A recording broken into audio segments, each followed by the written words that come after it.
नमस्कार.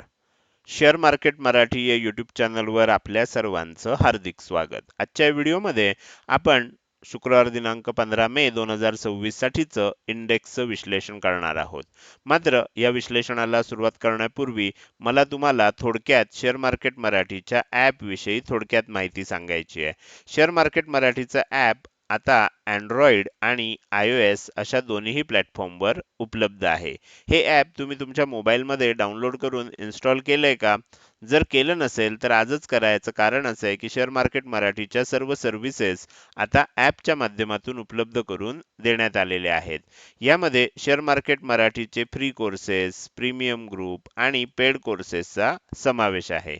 तुम्हाला जर हे ॲप डाउनलोड करून इन्स्टॉल करायचं असेल तर त्याची लिंक या व्हिडिओच्या डिस्क्रिप्शनमध्ये तसंच कमेंट सेक्शनमध्ये जी पहिलीच कमेंट आहे पिन कमेंट त्यामध्ये उपलब्ध करून दिलेली आहे. ह्या दोनपैकी कोणत्याही एका ठिकाणी जाऊन दिलेल्या लिंकवर क्लिक करून तुम्ही हे ॲप डाउनलोड करून इन्स्टॉल करू शकता. हे झालं शेअर मार्केट मराठीच्या ॲप विषयी थोडक्यात माहिती. आता आपण आपल्या मूळ विषयाकडे परत येऊया आणि आज गुरुवारी इंडेक्समध्ये कशाप्रकारे मूव्हमेंट झाली आणि उद्या शुक्रवारी कशाप्रकारे होऊ शकते याचं विश्लेषण करण्यासाठी डायरेक्टली जाऊया चार्टवर. आणि इथे मी निफ्टी 50चा 15 मिनिटाच्या टाइम फ्रेम मधला चार्ट ओपन केलेला आहे. आपण मागच्या काही दिवसांपासून या सर्व मीडियम टर्मची टार्गेट्स देत होतो. यामध्ये पहिलं टार्गेट 23,890 होतं खाली येताना, दुसरं टार्गेट होतं 23,675. मी सांगितलं होतं की ही मेक ऑर ब्रेक लेवल असणार आहे, म्हणजे एकतर इथून बाउन्स येऊ शकतो किंवा इथून खाली गेलं तर आणखीन खाली जाऊ शकतं. त्यानंतर मग आपल्याला खाली येत असताना ही जी 4 टार्गेट होती पैकी शेवटची 2 टार्गेट जी होती हा सपोर्ट झोन आहे म्हणून सांगितलेलं होतं. हे सुद्धा मागचे 2 दिवस सांगतोय की हा सपोर्ट झोन आहे. ह्या झोन मधनं काय होऊ शकतं, एकदा सपोर्ट घेतला जाऊ शकतो आणि बाउन्स येऊ शकतो. तो बाउन्स आपल्याला काल बघायला मिळाला. त्यानंतर थोडंसं सेलिंग झालं होतं आणि कालचा दिवस संपला होता. आज गॅप अप ओपन झालं.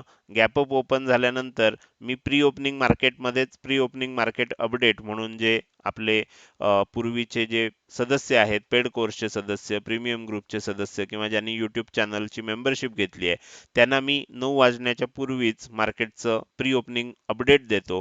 त्यामध्ये मी सांगितलं होतं की गॅप अप ओपन होऊ शकतं. वर जात असताना 23,570 ते 23,600 हा आपल्याला इथे रेझिस्टन्स झोन आहे. ह्या 23,570च्या आसपास रिव्हर्सल होऊ शकतं आणि किंमत खाली येताना 23,470, 23,370 अशी जाऊ शकते. पहिलं टार्गेट येण्याची शक्यता जास्त असते. तुम्ही बघू शकता इथे ओपन झालं, वर गेलं, बरोबर 23,560 म्हणजे 570 ते 23,600च्या आसपासच आपल्याला रेझिस्टन्स घेतला गेला.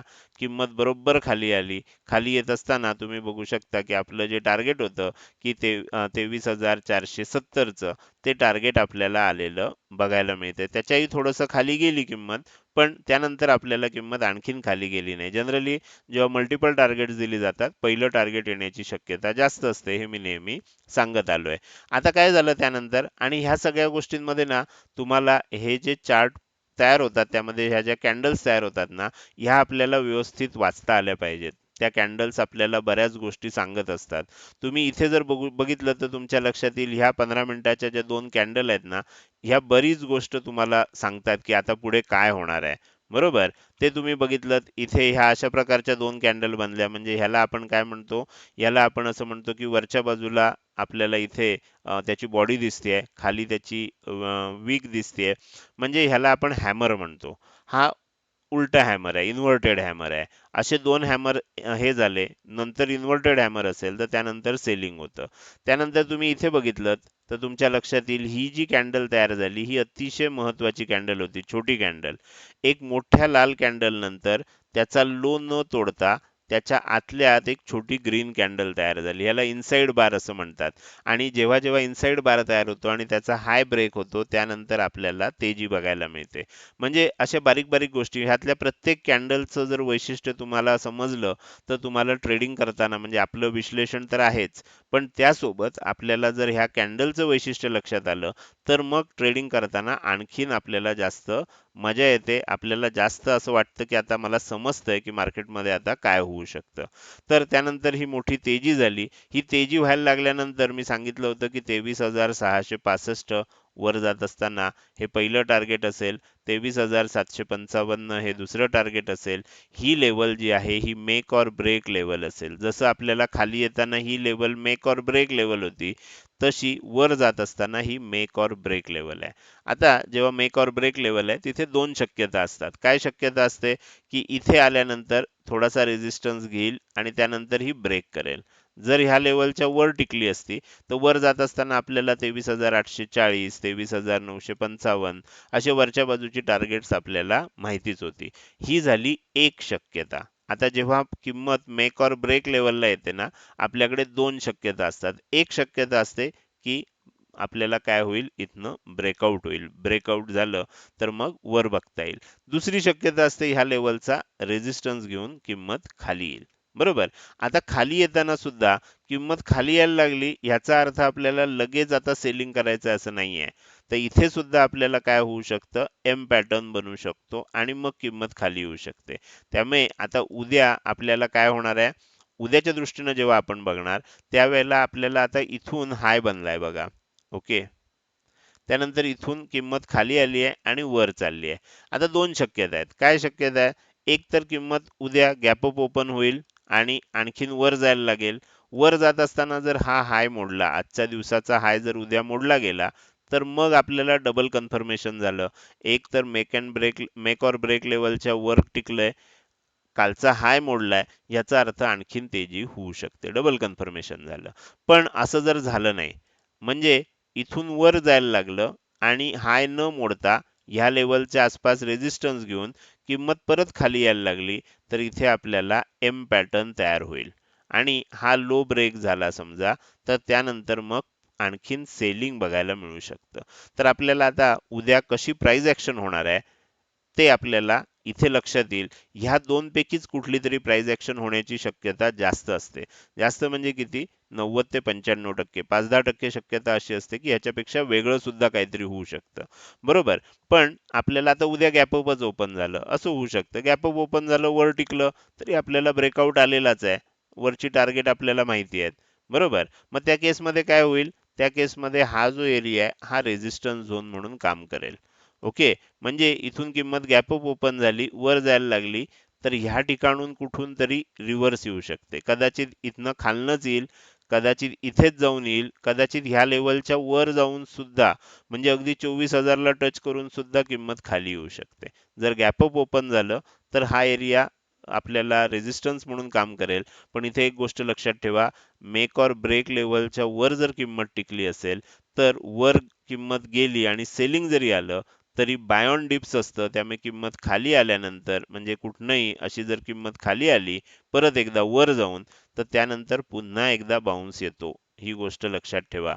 त्यामुळे आता काय होईल, जर किंमत वर टिकणार असेल तर ह्या पद्धतीनं आपल्याला गोष्ट होताना दिसू शकते आणि किंमत आणखीन वर जाईल. पण जर इथेच आपल्याला रेझिस्टन्स घेतला आणि किंमत इथूनच खाली यायला लागली, तर मग आपल्याला इथे एम पॅटर्न घडण्याची शक्यता आहे. बरोबर. कदाचित तो इथे घडेल, कदाचित आणखीन थोडं खाली येईल, परत इथे कुठेतरी वर जाईल, इथे घडेल, कुठेतरी एम पॅटर्न म्हणून मग सेलिंग येऊ शकतं. तर या दोनच शक्यता आता आपल्याला लक्षात ठेवायच्या आहेत. त्यासाठी रेफरन्स लेवल जी आहे ती 23,755 आहे. माझ्या मते तुम्हाला आता विश्लेषण व्यवस्थित लक्षात आलं असेल. आता आपण पुढे जाऊया. निफ्टीच्या या विश्लेषणानंतर बँक निफ्टीचं विश्लेषण करायला सुरुवात करूया. बँक निफ्टीमध्ये आपण जसं निफ्टीमध्ये ह्या 4 लेवल देतोय, बँक निफ्टीमध्ये पण ह्या 4 लेवल देतोय. मेक ऑर ब्रेक लेवल आहे. त्याच्या खाली जर गेलं तर पुढचं टार्गेट आहे. तुम्ही बघू शकता मागचे 2 दिवस काय होतंय, साधारण 53,200 च्या आसपास, म्हणजे 53,100 ची आपल्याला मेक ऑर ब्रेक लेवल आहे, पण 53,200 च्या आसपास आपल्याला सपोर्ट घेऊन किंमत बाउन्स देते. काल सुद्धा आपल्याला बाउन्स दिला होता, परत खाली आली, पण आज सुद्धा बाउन्स दिलाय. आता काय होऊ शकतं, जर आता दोन शक्यता आहेत इथे सुद्धा. इथे एक शक्यता अशी आहे की इथपर्यंत किंमत वर गेली आहे, उद्या थोडंसं खाली येऊ शकतं. हा झोन जो दिलाय हा सपोर्ट झोन म्हणून इथे काम करू शकतो आणि किंमत इथनं परत वर जाऊ शकते. ही झाली पहिली शक्यता. पहिली शक्यता काय आहे? थोडं आणखीन खाली येईल. कदाचित ह्या झोन मधनं, कदाचित ह्या झोनच्या वरच्या वरच, किंवा ह्या झोनच्या खाली इथे टच करून, किंवा ह्याच्या थोडंसं खाली जाऊन अशा पद्धतीनं बाउन्स येऊ शकतो. ही पहिली शक्यता आहे. इथे कुठेतरी म्हणजे ह्या झोनच्या रेफरन्सनं कुठेतरी सपोर्ट घेऊन बाउन्स येऊ शकतो. ही पहिली शक्यता आहे. दुसरी शक्यता काय आहे? दुसरी शक्यता अशी आहे की किंमत खालीच येईल आणि खाली येत असताना डायरेक्ट आपल्याला हा लो जो आहे हा मोडेल आणि 53,100 कडे येईल. 53,100 ही लेवल पुन्हा एकदा नव्यानं टेस्ट होईल. जशी इथे एकदा टेस्ट झाली आहे, इथे एकदा टेस्ट झाली आहे, मग नव्यानं टेस्ट होईल. जर ती ब्रेक झाली, खालच्या दिशेनं जायला लागेल. नाही झाली तर मग इथे नव्यानं परत डब्ल्यू पॅटर्न तयार होईल. अशा पद्धतीच्या सर्व शक्यता आहेत. पण याच्यामध्ये एक महत्त्वाची गोष्ट काय आहे की अजून ही 53,100 लेवल ब्रेक झालेली नाही. त्यामुळे जास्त शक्यता मला विचाराल तर काय दिसते? या पद्धतीनं डब्ल्यू पॅटर्न बनण्याची शक्यता दिसते. हे सेलिंग झालंय, बाउन्स आलाय, परत एकदा सेलिंग होईल, परत वर जायला लागेल. हा हाय ब्रेक झाला तर आपल्याला मग तेजी बघायला मिळू शकते. अशा प्रकारचं चित्र आपल्याला दिसू शकतं. तर हे झालं निफ्टी आणि बँक निफ्टी या दोन इंडेक्समध्ये उद्या काय होऊ शकतं, आज काय झालं, याचं केलेलं अतिशय विस्तृत असं विश्लेषण. आता आपल्याला पुढे जाऊन सेन्सेक्सचं विश्लेषण पण करायचं आहे. मात्र त्यापूर्वी मला तुम्हाला आपल्या YouTube चॅनलच्या मेंबरशिप विषयी अधिक माहिती सांगायची आहे. तुम्ही जर YouTubeवर गेलात आणि शेअर मार्केट मराठी हे आपलं YouTube चॅनल ओपन केलात तर तुम्हाला सबस्क्राईब बटनच्या शेजारी जॉईन बटन आता दिसायला लागलंय. या जॉईन बटनला क्लिक करून तुम्ही चॅनल मेंबरशिप घेऊ शकता. चॅनल मेंबरशिप घ्यायची असेल तर त्याच्यासाठी एकूण 4 ऑप्शन दिलेत. ब्रॉन्झ आहे, सिल्वर आहे, गोल्ड आहे आणि प्लॅटिनम आहे. जर तुम्हाला ह्यापैकी कुठलीही मेंबरशिप घ्यायची असेल तर कमीत कमी गोल्ड मेंबरशिप घ्या. कारण ब्रॉन्झ आणि सिल्वर मेंबरशिपचं अजून त्याची सर्व्हिस चालू झालेली नाहीये. गोल्ड मेंबरशिप आणि प्लॅटिनम मेंबरशिपची सर्व्हिस चालू झालेली आहे. कमीत कमी तुम्ही एकदा गोल्ड मेंबर ट्राय करून बघा, गोल्ड मेंबरशिप, आणि त्यानंतर मग तुम्ही ठरवू शकता की आपल्याला पुढं काय करायचं आहे. जर तुम्ही ह्यापूर्वी शेअर मार्केट मराठीकडून म्हणजेच माझ्याकडून कोणताही पेड कोर्स घेतला असेल, म्हणजे तुम्ही पेड कोर्सचे सदस्य असाल किंवा प्रीमियम ग्रुप मेंबर असाल, तर तुम्हाला हे YouTube चॅनल मेंबरशिप घेण्याची गरज नाही आहे. आपला जो टेलिग्रामवर प्रीमियम ग्रुप आहे शेअर मार्केट मराठी प्रीमियम, ह्या ग्रुपवर आपण गोल्ड मेंबरना जी अपडेट देतो तीच अपडेट ह्या प्रीमियम ग्रुपवर दिली जातात. त्यामुळे तिथे तुम्हाला ती सर्व अपडेट सध्या तरी दिली जात आहेत. बरोबर? अजून काही दिवस या सर्व लोकांना ही अपडेट्स दिली जाणार आहेत. तर तुम्हाला आत्ता लगेच जाऊन ही मेंबरशिप घेण्याची आवश्यकता नाहीये. पण जर तुमच्यापैकी कुणाचाही कोणताही प्रश्न असेल ह्या YouTube चॅनल मेंबरशिप विषयी, तर मी इथे माझा नंबर शेअर करतोय. या नंबरवर WhatsApp मेसेजद्वारे संपर्क साधा. लक्षात ठेवा, हा नंबर फक्त WhatsApp मेसेजसाठी आहे. ह्याच्यावर कॉल, साधा कॉल असेल, WhatsApp कॉल आहे, कॉल करू नका. कॉल स्वीकारले जात नाहीत. फक्त मेसेजला रिप्लाय दिले जातात. तुमच्या ज्या काही शंका असतील त्या तुम्ही ह्या नंबरवर मेसेज करून विचारू शकता. हे झालं आपल्या YouTube चॅनल मेंबरशिप विषयी अधिक माहिती. आता आपण पुन्हा आपल्या मूळ विषयाकडे जाऊया आणि सेन्सेक्सचं विश्लेषण करायला सुरुवात करूया. जसं निफ्टीमध्ये झालं, सेम सेन्सेक्समध्ये पण आपल्याला बघायला मिळालं, सेलिंग आलं आणि अचानक बाउन्स आला. आता तेच झालेलं असल्यामुळे परत जास्त सांगत नाही. इथे काय आहे, इथे आपल्याला 75,300 हे निळ्या रंगात जे दिसतेय हे पहिलं टार्गेट होतं. 75,585 हे दुसरं टार्गेट होतं. ही मेक ऑर ब्रेक लेवल होती. तुम्ही बघू शकता तिथे जवळजवळ तास, सव्वा तास, दीड तास तिथे अडकल्यानंतर मग किंमत खाली आली आहे. बरोबर? आता ह्याच्यामध्ये एक गोष्ट लक्षात ठेवायची आहे, उद्या काय होतंय, उद्या जर ह्याच्या वर किंमत टिकायला लागली तर मग वर जाऊ शकते. वर जात असताना हे जो दोन लेवल आहेत हा रेझिस्टन्स झोन म्हणून काम करू शकतो. मात्र मग काय होईल, बाय ऑन डिप्स होईल. त्यामुळे परत वर जाऊ शकतं. आता मी सगळ्या शक्यता दाखवत नाही. असं होईल कदाचित ह्या एरियामध्ये जाऊन वर जाईल, कदाचित आणखीन वर जाऊन वर जाईल, अशा प्रकारे काहीतरी होऊ शकतं. ह्या लेवलच्या वर टिकलं की एकदा सेलिंग आलं तर त्यानंतर पुन्हा आपल्याला बाउन्स येऊ शकतो. ही गोष्ट लक्षात ठेवा. मात्र इथे जर आता तेजी झाली आहे, खाली आलंय, परत थोडंसं वर गेलं आणि एम पॅटर्न बनला तर मात्र ह्याच्यामध्ये पुन्हा एकदा सेलिंग वाढू शकतं. हे आपल्याला इथे लक्षात ठेवायचं आहे. तर ह्या पद्धतीनं आपल्याला तीनही इंडेक्सचं विश्लेषण लक्षात आलं असेल. ह्यानुसार उद्या मार्केटमध्ये अपडेट होतीये का हे अवश्य चेक करा आजच्या या व्हिडिओमध्ये आपण आता अगदी शेवटी आलोय. जाता जाता मला तुम्हाला विचारायचं आहे की आजचा हा व्हिडिओ तुम्हाला कसा वाटला. जर हा व्हिडिओ तुम्हाला आवडला असेल तर नक्कीच तुम्ही या व्हिडिओला एक लाईक करू शकता. कसा वाटला हे कमेंट सेक्शनमध्ये टाईप करून सांगायला अजिबात विसरू नका. लक्षात ठेवा, तुमची एक लाईक आणि एक चांगली कमेंट हीच माझ्यासाठी प्रेरणा असते, ज्याच्या सहाय्यानं रोजच्या रोज हे विश्लेषणाचे व्हिडिओ मी बनवत असतो. त्यामुळे व्हिडिओ बघायला सुरुवात केल्या केल्या व्हिडिओला लगेच लाईक करा. व्हिडिओ बघून झाल्यानंतर तो कसा वाटला, तुम्हाला काही प्रश्न असतील, शंका असतील किंवा तुम्हाला मला काही सांगायचं असेल तर ते कमेंट सेक्शनमध्ये टाईप करून अवश्य सांगू शकता. त्याचसोबत आजचा व्हिडिओ तुम्ही अजूनपर्यंत बघताय आणि अजूनही जर तुम्ही शेअर मार्केट मराठी आपल्या यूट्यूब चॅनलला सबस्क्राईब केलं नसेल तर कृपया सबस्क्राईब करा आणि शेजारी असणाऱ्या बेल आयकॉनला क्लिक करून ऑल असं नोटिफिकेशन निवडा. म्हणजे इथून पुढे येणारे सर्व व्हिडिओ मी अपलोड केल्या केल्या तुम्हाला विनाविलंब बघता येतील. आजच्या व्हिडिओमध्ये मी इथेच आपली रजा घेतोय. धन्यवाद.